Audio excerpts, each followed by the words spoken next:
Yo te considero una figura de referencia, no sé por qué conecté contigo, conecté con tu energía, ¿no? Y a mí me gusta porque eres una persona que tiene resultados, ¿no? Y al fin, a veces muchos coaches hablan de ganar dinero o hablan de éxito, pero no viven esa realidad, ¿no? Y es más, mucha gente gana dinero vendiendo el éxito, pero no teniéndolo, ¿no? Entonces, yo creo que tú eres un caso completamente contrario a todo eso.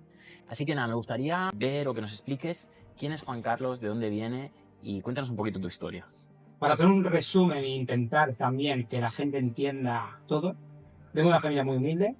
Cuando hablo de esto me gusta siempre destacarlo porque para que se entienda que vengo de lo más abajo. Y con eso estamos hablando de que mis padres tuvieron que venir de Andalucía a Cataluña a ganarse la vida, a luchar para poder dar una mejor calidad de vida a sus hijos. Nosotros somos 5 hermanos, 2 hermanas, 3 hermanos, yo soy más pequeño. Y como siempre me gusta destacar, sería como la oveja negra, aquella persona que tiene un pensamiento diferente, tiene ambición, tiene sueños y no está dispuesto a aceptar lo que nos han enseñado en este mundo, que es acatar unas normas o una forma de vivir. Mis padres vinieron de Andalucía, empezaron a trabajar en fábricas, pero mi padre venía del campo. Nuestra vida realmente ha sido trabajar en el campo hasta nosotros mismos, los hijos y todo. Siempre había esa disciplina de trabajar de lunes a domingo. Y lo digo de esta manera, sembrar patatas, lechugas y tomates y venderlo, porque en aquella época mi padre se ponía en cualquier sitio de la calle y vendía lo que cultivábamos, ¿no? Y con eso creó dinero para poder darnos de comer o para poder empezar a hacer sus pequeñas inversiones. Es fuerte decirlo, pero fue así. En todo ese trayecto, en toda esa experiencia, debemos de pensar y tener en cuenta de que al ser yo más pequeño, mi padre me tuvo con 47 años y mi madre con 42.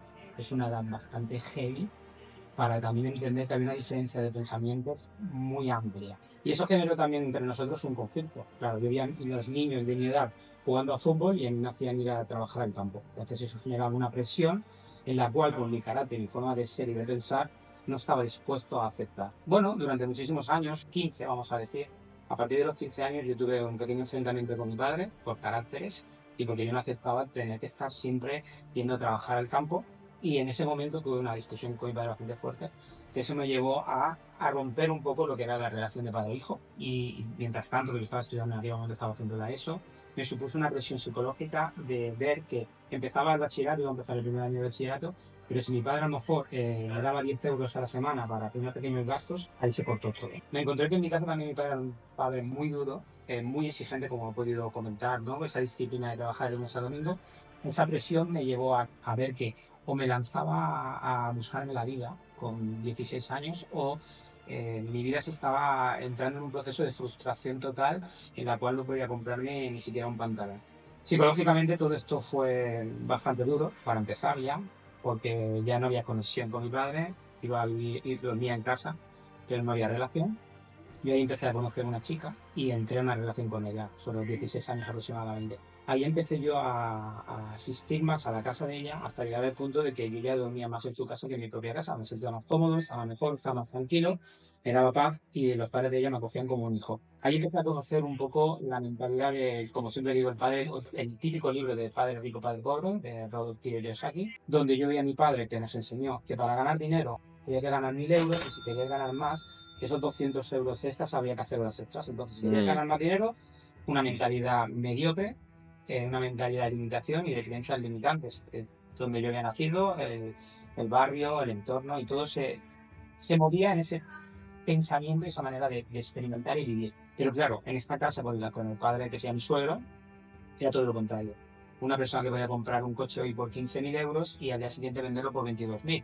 Claro, mi mente, ¿cómo puede ser que una persona pueda ganar 7.000 euros de un día para otro? Ahí empezó mi mente a romper creencias y a poder experimentar esos cambios mentales que para una persona que viene de lo más abajo es como pensar que a lo mejor poder ver un anuncio de una persona pilotando un barco, en mi casa ni se comentaba porque eso era para ricos o era algo imposible que vas a poder experimentar. Entonces, imaginar la cantidad de conceptos mentales y de creencias limitantes con las cuales yo tenía que vivir diariamente. ¿Cuál fue, en ese padre rico que conociste, cuál crees tú que fue la lección que más te enseñó? ¿O qué fue lo que más aprendiste de él? Lo que más aprendí, y es muy relacionado a lo que estaba comentando ahora, ¿no? Las posibilidades, ¿no? La oportunidad o posibilidades que si tomas acción, tu vida puede cambiar.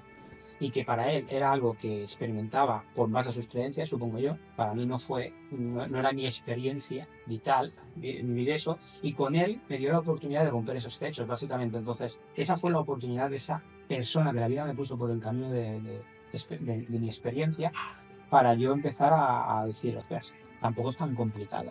El tema de los techos, ¿no? Para mí, el juego del dinero es un juego mental, psicológico, tiene que ver, para mí, dicen el 80%, ¿no? Es psicología. Los negocios también son psicología, ¿no? Y hay todos esos bloqueos o techos mentales que tenemos las personas. ¿Cómo aprendiste tú a superar esos bloqueos? Creo que tomando acción, al experimentarlo, sería como aquel dicho que dice, te convertirás en las 5 personas en las cuales te relaciones.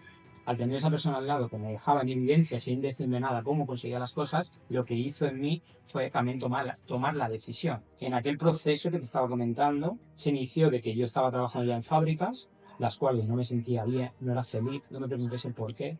En base a mis creencias y mi forma de vida siempre había algo dentro de mí que me decía que ese no era mi lugar. Pero yo no lo sabía, no sabía identificar. Siempre debemos de escucharnos interiormente que hay algo que nos está comunicando algo que, aunque no lo sepamos, nos está indicando a otra dirección. En mi casa, el salir de un trabajo, de una fábrica o de algo que yo no aceptaba, cara a mi familia era como, este niño no quiere trabajar, este niño, hablando claro, es un perro. Y la vida no es esa. ¿Por qué? Porque la mente de ellos nos enseñaba de que había que trabajar en una fábrica, había que trabajar para ganar 1000, y si querías ganar más, había que hacer horas extras, ¿no?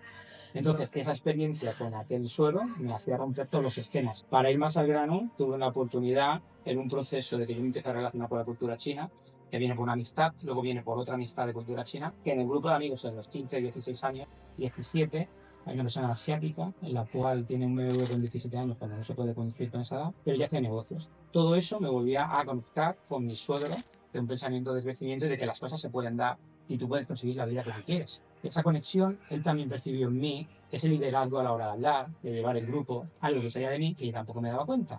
Cuando había un problema, el que hablaba era yo. Entonces, con 18 años me propuso montar una empresa de construcción. Venía muy en línea a que si yo veía que mi suegro generaba dinero, ¿por qué yo no iba a inventar un negocio? Me ayudó en el proceso psicológicamente, al romper techos, al ir evolucionando, a tener esas comunicaciones, no solamente de sonido, sino visuales, en verlos de él. Eso me hacía atreverme a dar pasos. Y fue cuando creé la primera empresa de construcción, la cual, con mucho miedo, como todos los procesos, cuando rompemos techos o salimos de nuestra zona de confort, nos lleva a seguir evolucionando y a atrevernos, ¿no? Porque en aquel proceso yo recuerdo perfectamente cuando se me planteó eso, con miedo lo hice, como todo lo que hago, pero mi pensamiento era montar una reforma de un lavabo, una cocina, no más. Lo que no me iba yo a pensar, que en poco tiempo íbamos a hacer casas, bloque de pisos, o terminar después de 4 años haciendo 200 pisos, colegios, una locura. Wow. A llegar a tener 40 trabajadores de cultura asiática trabajando para mí. Claro, volvemos atrás. Mente mediocre. El mediocre, quiero dejar claro, no es ni más ni menos que nosotros. Simplemente es una mentalidad que está limitada. Exacto. La clase media, en realidad, es mentira. En realidad es una clase pobre encubierta. Las personas nos hablan de que hay personas de clase pobre, clase media y clase rica. En realidad no funciona así. En realidad las personas de clase media son de clase pobre. ¿Por qué? Porque están endeudados. La media de personas que tiene de ahorros en el banco son 3.000 euros. Entonces, esa es la media del 80% de personas en su cuenta del banco. Entonces, cuando tú te das cuenta de esto, te das cuenta que para vivir una vida normal tienes que endeudarte para comprarte un coche, una casa, etcétera, etcétera. En realidad, tú no estás en clase media, tú estás en clase pobre y además están en peligro. ¿Por qué? Porque, oye, te viene una deuda de Hacienda, te viene una denuncia, te viene cualquier cosa, un problema de salud de un familiar tuyo, se te estropea la nevera, se te estropea el coche, ya estás. Correcto, y es así. Considero que al final es un tema mental, como todo, para no sentirte mal contigo mismo y creerte que estás dentro de la media o que no te puedes quejar, que sería mejor la palabra. Sí. Se ha creado ese condicionamiento mental a través de televisión, a través de todo lo que la parafernalia que hay creada y montada para que el ser humano, hablando claro, no se suicide. No me puedo quejar. ¿Qué tal te van las cosas? No me puedo quejar. Todo el mundo dice que no me puede quejar, pero en realidad sí que se deberían quejar. Porque la masa habla de eso continuamente. Claro. Entonces, si tú estás dentro de la masa, tampoco estás tan mal, ¿no? Sí. Es como mentalmente te apoyas con tu compañero que gana 1.500, si pongamos un ejemplo, entonces tú lo aceptas porque a lo mejor él gana 1.800, ¿no? Y tú dices, pues tampoco está mal. Entiéndeme, ¿no? Pero esa no es la realidad. Esto es una frase que me acuerdo que me dijo mi padre, dice: el fracaso siempre busca aliados. Los fracasados siempre buscan a alguien en quien apoyarse.